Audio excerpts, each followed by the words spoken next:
కాల్పుల విరమణ చేయాలంటే ఒకవైపున ఐక్యరాజ్య సమితిలో తీర్మానాలు చేస్తుంటే పట్టించుకునేందుకు అటు ఇజ్రాయెల్ సిద్ధంగా లేదు, ఇటు హమాసు సిద్ధంగా లేదు.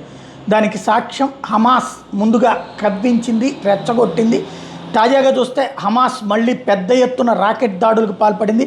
The Israeli military claimed 8 rockets were fired from Gaza towards Israel's port city of Ashdod. As per the Israel defence force, the rocket barrage was fired from central Gaza, an area not yet covered by ground offensive. The IDF stated that 2 of the 8 projectiles were intercepted by Israel's air defense system. The rockets caused panic among residents with people scrambling for cover the streets.